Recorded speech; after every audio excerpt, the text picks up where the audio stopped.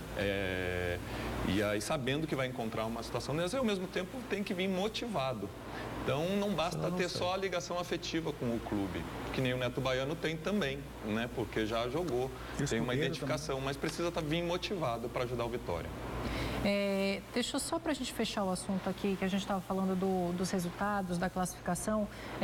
Dentre os 4 classificados, Elton, para você, qual é a maior surpresa? A gente tem aqui o Bahia de Feira, o Vitória da Conquista, o Vitória e o Atlético de Alagoinhas. Pelo que já apresentou ao longo dos anos, não seria surpresa, mas pelo início de campeonato, o Vitória da Conquista é a grande surpresa. Em alguns momentos era líder, no momento ali do Bavi, da rodada, era líder do campeonato com número de vitórias, né? Engatou em uma sequência muito boa. Depois que trocou o treinador. Trocou o Elias Borges, a gente falando de identificação, né? De identificação de jogadores, enfim, de personagens com o clube. E o Elias Borges, que foi do primeiro campeonato do Conquista lá em 2006. É um técnico que já conhece. O Vitória da Conquista, para mim, é a grande surpresa. Claro que a surpresa é o Bahia estar fora também do G4, né? Mas das equipes que estão hoje entre os 4 primeiros, o Vitória da Conquista, para mim, é a surpresa, porque o Bahia de Feira já começou assim, já liderou boa parte do campeonato, retomou agora a liderança. O Atlético sempre ali beliscou o G4 também. Em algum momento, a gente sempre falava aqui do Atlético do Arnaldo Lira, que é um cara também conhecedor do estadual. Mas acho que dos 4, o Vitória da Conquista é a grande surpresa. O Vitória em terceiro e o Bahia em quinto também são surpresas, claro, porque a gente sempre espera que as duas equipes, pelo investimento, estejam brigando pela liderança. Emerson, o que você consegue prever aqui, que eu estou dando uma olhada nos próximos jogos? Claro que se todos aqui que estão na zona de classificação vencerem, não tem chance para o Bahia. O que você consegue vislumbrar, analisar assim, pelo que os times têm apresentado de campanha e do que pode acontecer aí na próxima rodada? Eu ainda acho, assim, mesmo com o Bahia jogando abaixo do que pode, o Vitória tendo uma equipe fraca, né?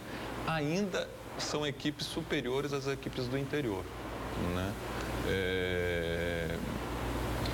Pelo investimento, por toda a estrutura que tem, ainda são equipes superiores. Então, eu acredito que ainda Vitória e Bahia, na última rodada, deve vencer seus jogos e estar dentro da semifinal, né? É só ver, as equipes do interior aí não devem ter orçamento superior a 1 milhão no ano, né? Para você ver o abismo que é Bahia e Vitória. Então, mesmo eles embaixo, ainda são muito superiores, né? Agora tem a questão de motivação, tem uma série de fatores que a gente sabe que no futebol conta muito, né? A pressão, a falta de tranquilidade que o Bahia vai entrar porque precisar vencer, o Vitória também, né? Que podem afetar na hora do jogo, né? Mas eu acredito que os dois estarão na semifinal, né? Como sempre estiveram, né?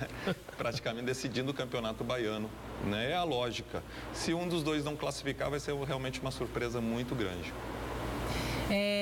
Deixa eu só ir para o Facebook aqui para passar algumas perguntas.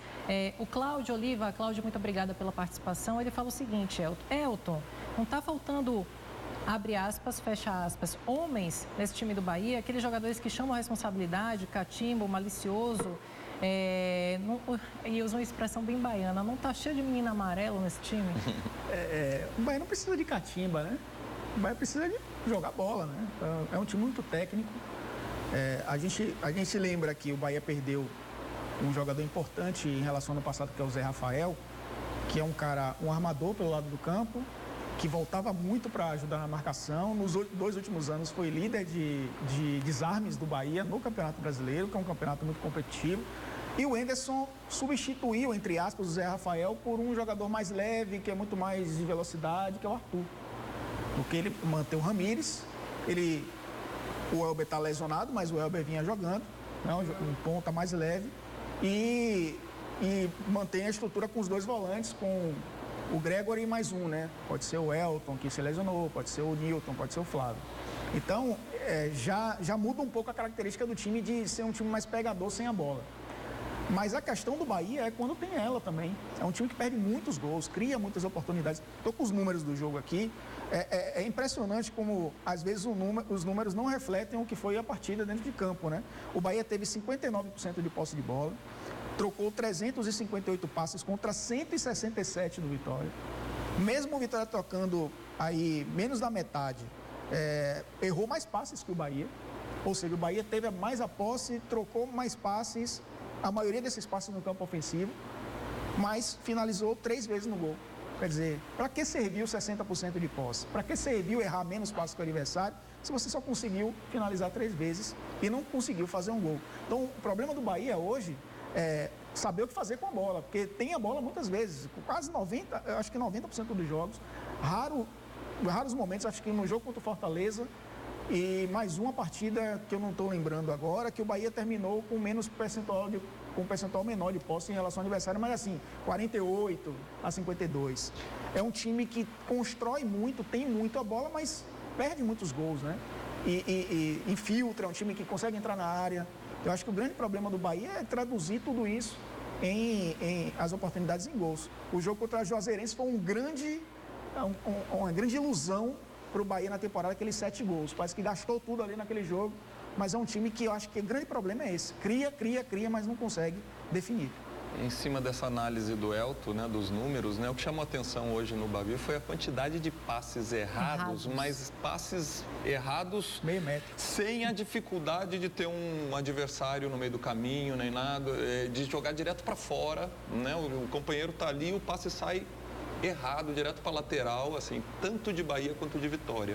E em cima do que o Elton também falou, né, da posse de bola e tudo, o Bahia até teve essa posse de bola, só que não finalizou no gol. O Ronaldo teve 2 grandes defesas logo no início da partida, que foi o momento, talvez, o melhor momento da partida dos 2 times, né? Um belo lançamento do Gilberto, né? E depois, no início do segundo tempo, fez uma defesa e não mais. E o Vitória, o Douglas, não fez defesa. No finalzinho, nos acréscimos, fez um chute de fora da área fácil, uma entrada fácil, sem dificuldade. E não fez mais nada durante o jogo todo. Então, a falta não só do Vitória de criação de situações de gol, mas do Bahia de criar situações de gol e finalizar no gol, né? Muito erro mesmo de passe, muito erro de finalização. E detalhe, viu?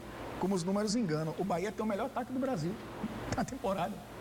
O Bahia graças a Gilberto. O Bahia fez 5 talvez alto. Graças a um jogo que foi o da Juazeirense, que foi 7, né? Isso dá um... fez 5 contra o Altos também pela Copa do Nordeste. Fez 12 gols em 2 jogos. Contra adversários frágeis. Mas no jogo de hoje faltou, né? Talvez até em outros jogos, eu não vi todos os jogos do Bahia na temporada, foi melhor.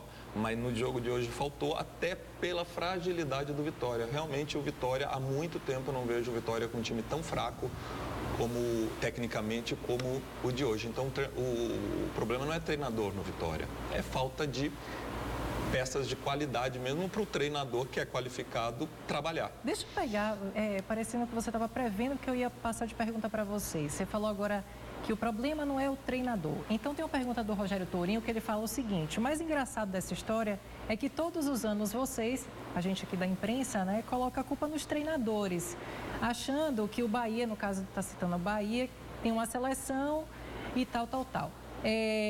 Aí eu quero repercutir com todos aqui a mesma pergunta. Rick, até onde é a culpa do treinador? Quando a culpa é do treinador? E no caso do Bavi de hoje, os treinadores tiveram culpa? Eu acho que não. Em primeiro lugar, acho que o treinador, sim, tem papel importante num time, né? Mas falando do jogo de hoje, eu acho que o Vitória soube aguentar a pressão, mesmo sabendo, nós sabemos que o Vitória é um time bastante limitado, mas soube aguentar a pressão, e já sabia, né? Aguentar a pressão do Bahia na Fonte Nova. E como a gente sabe, não é sempre o time que tem maior posse de bola, né? O domínio do jogo é melhor. Emerson. Eu acho que o Vitória ali, o Chamusca, fez o que podia, né? Sabendo até dessa inferioridade, né? Fez o que podia para conseguiu um bom resultado e até conseguiu um empate nessas circunstâncias. Até foi um bom resultado para o Vitória. Certeza. Né? Então ele fez o que podia. O Enderson poderia ter sido um pouco mais ousado. Até no momento que o Vitória perdeu o Ed Carlos, expulso, o Enderson poderia ter sido mais rápido na substituição para botar o Bahia um pouco mais ofensivo, né? Recuava Ramírez, tirava um dos volantes, enfim, ele demorou um pouco para mexer, né? E o Bahia ficou ainda, mesmo com posse, mas ficou sem aquela... sendo um time eficaz, né? E agudo, com jogadas criadas e finalizações, né? Enfim, eu acho que poderia ter sido mais rápido o Enderson nas atitudes, nas ações, né? E o Chamusca, por outro lado, eu acho que fez o que podia com as limitações que ele teve, ainda com 3 jogadores titulares que não puderam jogar, enfim, ele armou o time ali para não perder e de repente não perder até de feio, né? De uma goleada. E conseguiu um bom resultado, né? Para o Vitória, um resultado que dá até um ânimo para dar uma sequência. Agora precisa contratar. Elton. Eu acho que... Eu vou mudar a pergunta para você em relação aos treinadores. O que Bahia e Vitória vivem hoje? Até o Vitória na Copa do Nordeste, que está fora da zona de classificação, o Bahia agora fora... A culpa é dos treinadores? Olha, eu acho que as coletivas de Chamusca, há um tempo atrás, passaram a falsa impressão de que ele estava perdido. Eu acho que ele se exaltou em algumas coletivas, né, com os repórteres, e isso deu a impressão de que ele estava perdendo, talvez, o controle do Vitória. Mas o que passava, de fato, era que a responsabilidade estava toda nas costas dele. A gente tem que levar em consideração que o Vitória está sem gestão profissional. Ele não deve ter... Eu não conheço o dia a dia, eu não estou lá dentro do Vitória, desculpa lhe interromper, não, claro. Mas assim, a gente não está lá dentro do Vitória para afirmar com todos assim, mas a situação política que o Vitória vive, interna, o futebol do Vitória está sem respaldo. Porque o presidente está muito mais preocupado em manter a tranquilidade e o cargo e tocar o trabalho do que propriamente dar um respaldo ali, né? Então, com certeza o Chamusca está sem esse respaldo da diretoria por trás, que a própria diretoria está precisando de respaldo para trabalhar. Ana, e não tem. Na quinta-feira, depois do jogo que o Vitória perdeu para o Botafogo, quem comunicou que o vice-presidente permaneceria no Vitória foi o Chamusca. Foi o Chamusca na coletiva. Então assim, é uma pressão muito grande em cima de um técnico que está tendo o maior desafio de sua carreira.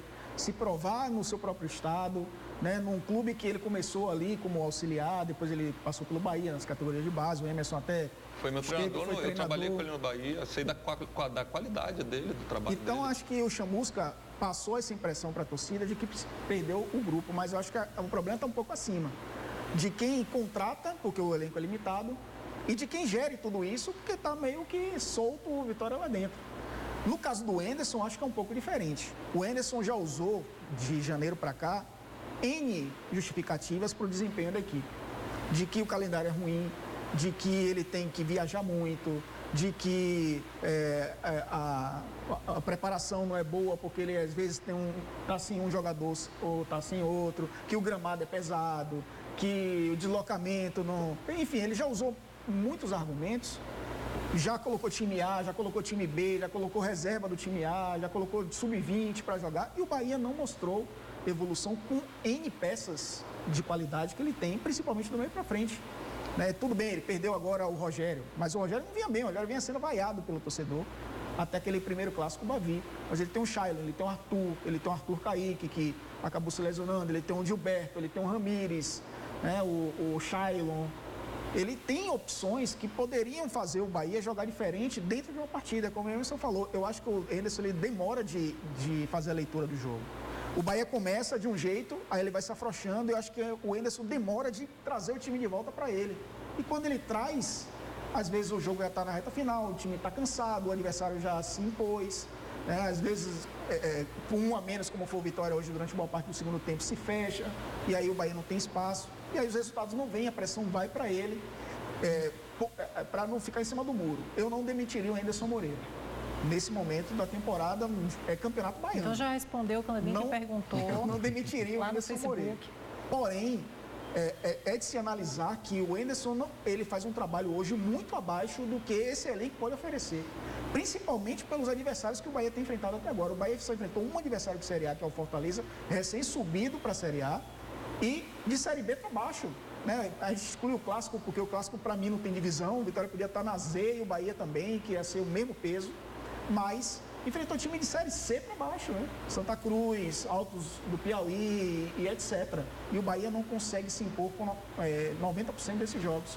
Eu acho que o Anderson tem uma responsabilidade maior sobre o que está acontecendo no Bahia do que o Chamusca tem maior parcela de responsabilidade sobre o que está acontecendo no Vitória. A gente vai para o intervalo, deixa eu pedir uma imagem aberta aqui para mostrar o Rick, Emerson Ferretti, Elton Serra, aqui no programa hoje. Manda mensagem aí para o nosso facebook.com/cartãoverdeBA, participa do programa. Na volta eu leio comentários, a gente vai repercutir aí o segundo tempo do Bahia, Campeonato Baiano, Copa do Nordeste e muito mais, tá bom? Voltamos já.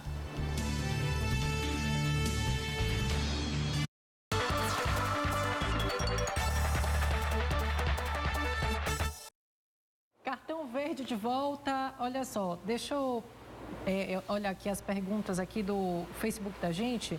Tem uma pergunta aqui que é o seguinte, fala do Zé Rafael. É um comentário sobre Zé Rafael. O Bahia está na dependência do esquema pro Elton. O Bahia está na dependência do esquema antigo de jogo com Zé Rafael. E Anderson não conseguiu descobrir uma forma tática de jogar sem ele, porque não tem um jogador que combatia, puxava bons contra-ataques, verticalizava jogadas, ou porque não sabe mudar o esquema tático. Laterais que não cruzam bem, jogadores sem alto poder de finalização, perdendo gols, uma análise, excluindo o Gilberto. Rui? Eu falei no bloco anterior sobre essa mudança com a ausência do Zé Rafael, né? Que inclusive foi vendido por quase 15 milhões, não joga no Palmeiras, e há rumores que ele pode, inclusive, ser negociado nesse primeiro semestre para jogar a Série A por outro clube. O Vasco tem interesse no Zé Rafael. Mas o Anderson, ele manteve a característica do time, normalmente joga no 4-2-3-1, só que ele, como eu falei, ele tinha um meio armador pelo lado. Esse ano ele começou com o Guilherme, mas o Guilherme centralizado, né? O Guilherme ocupando o que o Ramires fez no fim do ano passado. O Ramires estava na seleção. Ele tinha um armador pelo lado do campo, que era o Zé Rafael. Hoje ele tem dois pontas clássicos, né? Os caras que vão para 1 contra 1, o Arthur, que principalmente vai para cima, o Elber, o Rogério, enfim, hoje jogou o Shailon, que é mais um meio armador, mas aí é o grande problema dele, encaixar o Shailon no mesmo time. Mas se o Bahia começasse a temporada com jogos mais difíceis, sofreria um pouco mais. Porque esse time não tem característica de voltar para marcar sem a bola, ser aquele time pegador no meio campo. O Zé Rafael circulava muito para fazer isso. Tinha, claro, duas boas ajudas interessantíssimas, que eram do Léo pelo lado esquerdo, que dava um suporte defensivo interessante, e o Gregory, que para mim foi o melhor jogador do Bahia ano passado, porque ele jogou quase todas as partidas. Mesmo assim, a gente poderia dizer, tá jogando menos que o ano passado, concordo, mas era para estar jogando mais do que está jogando hoje. Não precisa atingir o nível máximo, porque não vai atingir o nível máximo em março. Mas era para estar jogando um pouco mais do que tem jogado até agora. Vamos ouvir os técnicos. Primeiro quem? Falar com o Chico, meu coordenador, diga. Agora a memória é cartão verde, vamos lá. O Bavi de hoje, que foi com torcida única, mas assim, nos tempos de torcida mista, alguns clássicos foram memoráveis. Então aqui a gente tem duas pessoas que sabem muito bem disso, depois eu quero saber Bavis memoráveis de vocês. E esse ele não estava lá. Exatamente, em 2007, naquele Bavi histórico que terminou 6-5 para o Vitória, o Bavi histórico. As duas torcidas fizeram uma grande festa aí na antiga Fonte Nova e é isso que vamos relembrar no Memória Cartão Verde de hoje.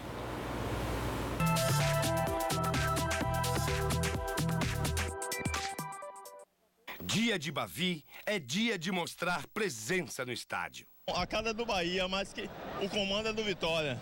É dia de mostrar confiança. O jeito vai ser muito difícil o jogo, mas o Bahia vai blocar o Vitória. É dia de mostrar os dotes artísticos para prever quem vai ser o vencedor de um duelo folclórico. Você espera que eu fale quem? Saci.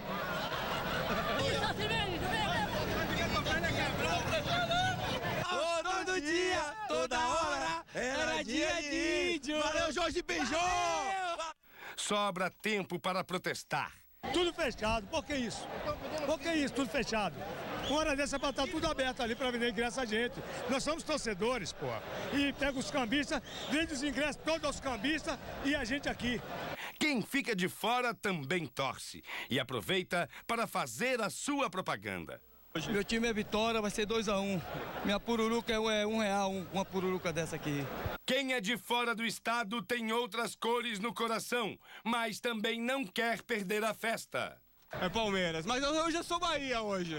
Quem é baiano torce e aproveita para fazer a brincadeira. É igual a expectativa como se fosse com o Atlético de Lagoinhas, ou com Poções, ou com qualquer outro time. O Bahia morreu. O Fluminense morreu também. Eles acham que são campeões, mas acabou, Baiazinho. Para quem ainda acha que não, as mulheres também gostam de futebol e dão palpite no resultado do jogo. Toda vez que tem jogo, a gente está aqui. Na verdade, a gente veio também por causa da festa, né? Pra gritar, pular, dançar. E pra ver o jogo também, claro. Com certeza, um 5-0 por aí. Eu acho que o Bahia vai dar de 2-0 no Vitória. Até o governador esteve presente para prestigiar o clássico Bavi. Eu tô hoje aqui para pedir paz. Futebol não combina com agressão, futebol não combina com violência. Então, eu sou torcedor do Bahia, todo mundo sabe disso, mas eu venho aqui torcer pelo esporte baiano. E o esporte baiano, o futebol baiano ficará maior se a gente souber respeitar a divergência. Todos eles estavam lá, todos para mostrar por que o Bavi é o maior clássico do futebol nordestino.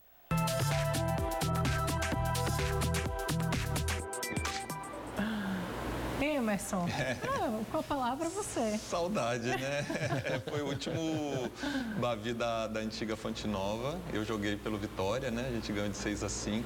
Foi um clássico inusitado, porque 11 gols num clássico, né?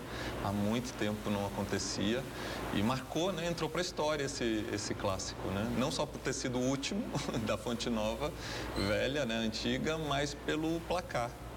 Né? Foi bem interessante fazer parte desse jogo, apesar de para os goleiros não foi bom, né, o jogo, porque um tomou 6, outro tomou 5.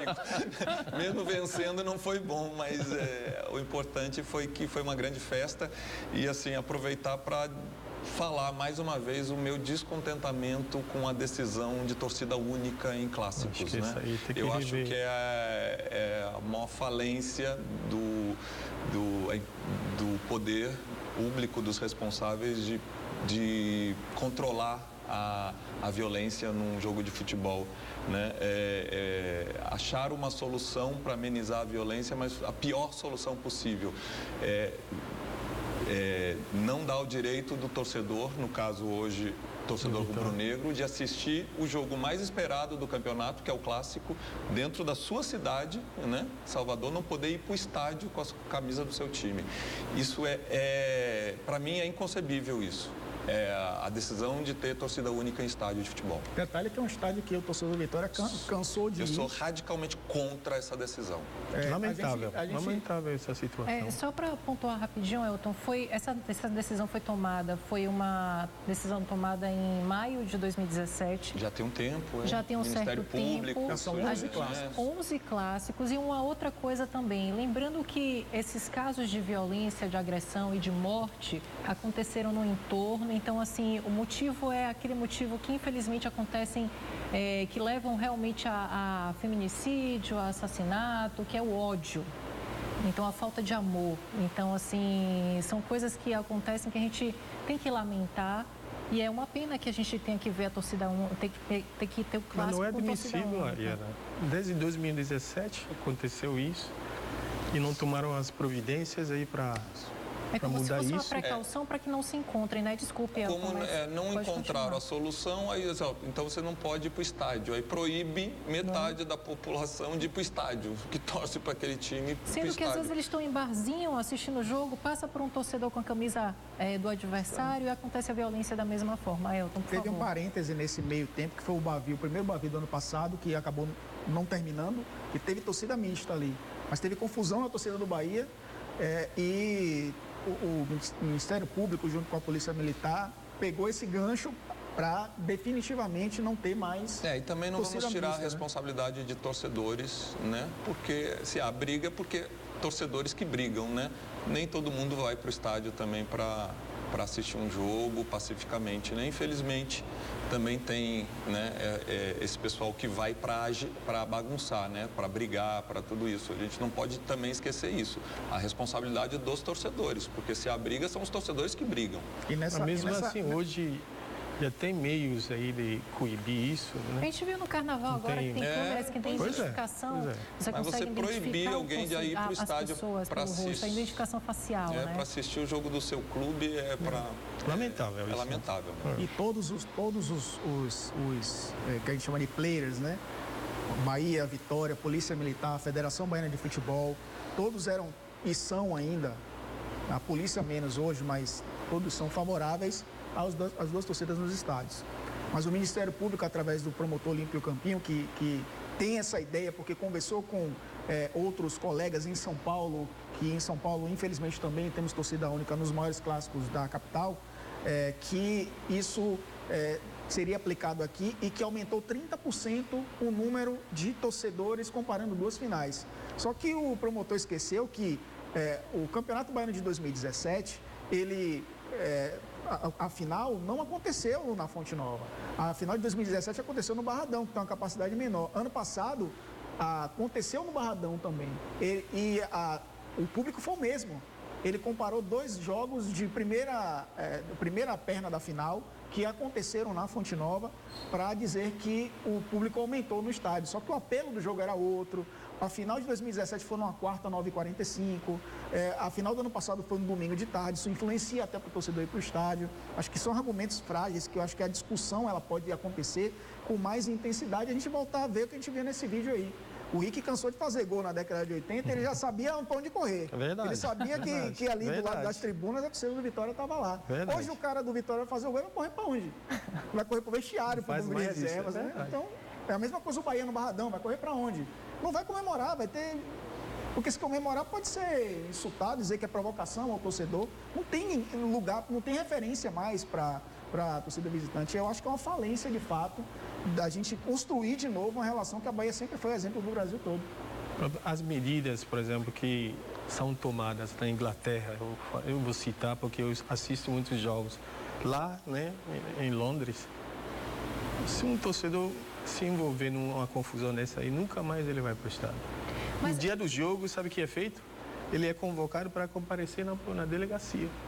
Então, ele vai pensar duas vezes antes de arrumar confusão. Aconteceu hoje. E aí, hoje. Isso não vem muito da construção cultural, Rick? E aí, talvez aqui isso não mas na Inglaterra, a Inglaterra tinha uns hooligans, né? Justamente. Piores torcedores. E mudou isso completamente. Drasticamente, não tem mais. Houve uma ação efetiva, eficaz do poder público para conter a violência e resolveu. E não é proibir o torcedor para... Só para falar. Para fechar rapidamente, hoje teve um clássico na Inglaterra, na segunda divisão da Inglaterra, na cidade de Birmingham, que é o Aston Villa e o Birmingham. O torcedor do Birmingham, que era o mandante, entrou em campo e deu um tapa no jogador do Aston Villa, né, que acabou caindo e tal. Aí veio a polícia e acabou tirando, o cara ainda saiu tirando sarro. Horas depois, o Birmingham, que era o mandante, disse que o torcedor já tinha sido identificado, está banido dos estádios por tempo ad eterno e ele perdeu sua carteira de sócio, porque a maioria lá são associados, tem seu season ticket para a temporada inteira. Então, a medida aconteceu 2 horas depois do jogo acontecer. Isso no Brasil é possível? Identificar quem faz, identifica, porque a organizada tem que ser todo mundo lá registrado, todo mundo tem que ser identificado. A gente que talvez vai empurrando para a barriga, A Lei Pelé já manda isso há muito tempo, né? Só que na prática não acontece.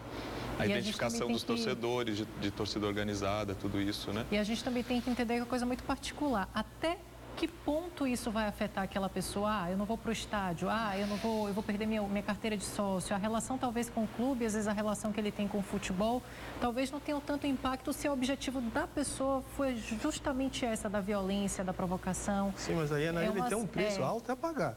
Porque no dia do jogo, do time dele, ele vai para a delegacia. Exatamente, isso aí. Eu acho que ele essa tem que questão se apresentar de punição, de delegacia, é o que faz a diferença. E outra coisa serve de exemplo para os outros também. Perfeito. Né? A gente... Eu vou deixar você falar, mas vai rodando o segundo tempo, que minha coordenação está aqui, tem que rodar o segundo tempo. Detalhe que eu não posso deixar... Roda o segundo tempo, você fala em cima do segundo tempo e já emenda com comentário. A gente não pode deixar passar em branco. O jogador que tomou o tapa nesse jogo que eu citei, minutos depois fez o gol da vitória. O castigo, inclusive, veio dentro de campo. Veio dentro de campo. Olha aí, segundo tempo do Bavi. Elton, já comenta, nem vou fazer pergunta para economizar tempo. O segundo tempo do Bahia foi... O início do primeiro foi parecido com o início do segundo, né? 10 minutos de intensidade, de tentar sufocar o Vitória, mas depois dos 10 minutos voltou a ser aquele jogo morno, um jogo com poucas oportunidades. Teve a chance do Gilberto, né? Que ele invadiu em direção ao gol. Teve o lance do Ed Carlos, que acabou sendo expulso. E aí a discussão se foi o Ed Carlos, se foi o Ramon, se era para amarelo, se não era. O fato é que acabou sendo expulso. E o Vitória se fechou e aí o Bahia não teve mais chances, né? Depois teve a expulsão do Jackson. No lance, na defesa, o Jackson acabou se lesionando até. O Bahia ficou com um a menos e já não podia mais substituir. E aí o jogo ficou do jeito que o Vitória queria, né? O jogo onde o Vitória, com um ponto, se mantinha no G4, não perdia o clássico jogando na casa do adversário, mais um, né? E ganha um fôlego para essa semana de Copa do Nordeste, última rodada do Campeonato Estadual. O segundo tempo foi mais um recorte desse jogo que foi realmente muito ruim tecnicamente, mas que, digamos que, no ponto de vista anímico, o Vitória sai fortalecido, porque não perdeu mais um clássico, por tudo que se passa na Vitória, como visitante, mais um como visitante. Talvez não tenhamos mais clássico esse ano. Se o Bahia não classificar, não teremos mais. A não ser que na Copa do Nordeste eles se enfrentem lá e se classifiquem e se enfrentem lá, mas não há garantia de ter mais clássicos. O Vitória, pelo menos nesses dois primeiros, não perdeu do seu maior rival, que entrou favoritaço, né, nos dois clássicos pela estrutura, pelo abismo financeiro que as duas equipes hoje possuem. A gente vai para um rápido intervalo no Cartão Verde, lembrando que você pode participar pelo facebook.com/cartãoverdeba. Voltamos já.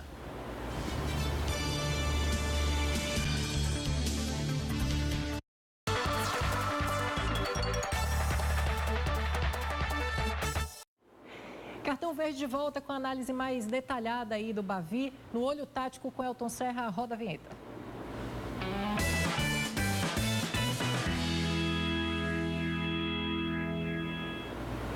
Vamos lá, Ana, trazer alguns elementos aqui desse clássico de hoje, rapidamente até para a gente ganhar tempo. Com relação ao que a gente falou aqui durante o jogo, pode rodar durante o programa, com relação às construções de jogo de Bahia e de Vitória, né? O Bahia, ele fazia essas transições rápidas pelos lados do campo, porque tem aqui no Arthur esse jogador do 1 contra 1, sempre partir para cima do zagueiro. E o Bahia no começo fez muito isso, né? De tentar entrar na área, e é um time que consegue entrar na área. A gente fala que o problema do Bahia realmente é definir as jogadas. A gente vê uma transição ofensiva do Bahia aqui, e o Vitória tentando empurrar o Bahia para o campo, para o lado do campo, né? A gente vê como o Vitória cerca muito bem aqui. E o Emerson citou até esse lance durante o programa. O Gilberto faz a virada e vai encontrar, né, de novo, num contra um aqui, o Arthur com o zagueiro do Vitória. Nesse caso aqui é o Jefferson, lateral direito do Vitória. O Bahia, nos 10 primeiros minutos, conseguiu encontrar esse espaço de infiltrar, de entrar na área, de conseguir encaixar o seu jogo e aparecer, né, boas oportunidades. A gente vai ver mais um lance aqui.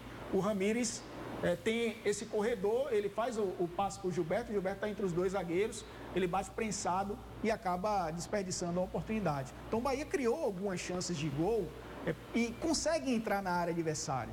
A gente vai trazer agora alguns lances do Vitória, né? As dificuldades que o Vitória tem tido quando tem a bola. Pode rodar que a gente vai ver a saída de bola do Vitória, né? Um time que, estranhamente, o Bahia não fez a marcação-pressão. A gente vai perceber que o Bahia vai voltar, vai ocupar o espaço apenas no campo defensivo, espaçado. A gente vê aqui o Bahia dando espaço. O Vitória poderia usar muito bem esse espaço. Só que o Vitória, para chegar no último terço do campo, o que acontece? O time fica sem opção de passe. A gente vê aqui o Andrigo procurando passe, vai ter o Jefferson aqui, mas um time muito espaçado também quando tem a bola. Não consegue evoluir, porque o time não é compacto para conseguir fazer essas tabelas, conseguir fazer esse jogo que gosta de fazer. E aí a bola volta para o campo de defesa. É um time que não consegue rodar essa bola. Aconteceu isso também nesse lance. Andrigo recebe. E cadê? Está sozinho. Ninguém aparece para encostar no Andrigo. Aí vai aparecer o Eric agora aqui. Opa, apareceu. Agora vamos ter triangulação. 3 jogadores. Só que o que acontece? O Vitória não consegue filtrar, não consegue evoluir. Foi o que aconteceu no Clássico mais uma vez. Um time que não consegue, no último terço do campo, render o que se espera para poder vencer grandes jogos. Correndo contra o tempo agora, vamos ouvir aí o técnico Anderson Moreira. Acho que nós começamos muito bem o primeiro tempo. Depois de uns 20, 25 minutos, eu acho que a equipe do Vitória conseguiu, muito através das bolas paradas, controlar o jogo. Eu acho que houve uma igualdade ali naquele período. Talvez um pouquinho até de superioridade deles, assim, nessas bolas que começaram a pipocar na nossa área. E o segundo tempo eu acho que foi um domínio completo da nossa equipe. Criando várias oportunidades, chegando muito pelo lado, chegando com finalizações de fora da área, chegando, buscando o gol de uma maneira incansável, sim, buscando. Então, assim, o segundo tempo, particularmente, acho que a nossa equipe fez um ótimo jogo. Agora, a decepção nossa, como do torcedor também, eu acredito, é muito pelo resultado, porque a gente fez por merecer um resultado muito diferente do que aconteceu. Bom, deixa eu agradecer a todo mundo que mandou mensagem. O tempo hoje voou, não deu tempo de ler algumas perguntas. Leandro Santos, muito obrigada. Adriel Jesus, Luciano Borges, o Everton Homer, espero que tenha falado certo. Pergunta assim, viu, Emerson? E já me despedindo de você, que faltam 2 minutinhos. Se você tem interesse em ser técnico de futebol e não treinaria o Bahia? Não, nunca tive esse interesse, não. Já que é a despedida, boa noite a todos. Mais uma vez, prazer participar. França Amaral, Ícaro, Robson, João Gabriel, Adalto Reis, o Washington Domingos, Onésio, Júlio, Mário Tourinho, Cláudio, todo mundo aí que mandou mensagem aqui para o Cartão Verde, muito obrigada. Domingo que vem aí a gente está junto, manda mensagem novamente para participar. E antes de encerrar, e já me despedindo do Rick disse que tem uma surpresa para a torcida rubro-negra. Tenho sim, eu tenho, considerando a situação que o clube se encontra nos últimos anos, eu estou assumindo a responsabilidade para participar nessa eleição que vai ter no final de maio. Eu estou com um grupo proativo para justamente tentar levantar a autoestima do torcedor. No conselho diretivo? Sim. Conselho diretor. Olha aí, pessoal. Então a gente já está dando uma notícia aqui em primeira mão, aqui no Cartão Verde. Não é candidato a presidente, mas estou numa equipe. Entendi. Equipe forte, proativo, pensando no bem do Vitória. Isso aí. E Elton, durante a semana, TV Esporte. Eu fui pego de surpresa aqui. Eu também, você viu que eu esqueci até o nome do TV Esporte. Mais detalhes sobre isso, nos bastidores. E a gente discutiu durante a semana, porque tem rodada de Copa do Nordeste e a última rodada do Baiano vai precisa vencer e ainda torcer por combinação de resultados para poder se classificar.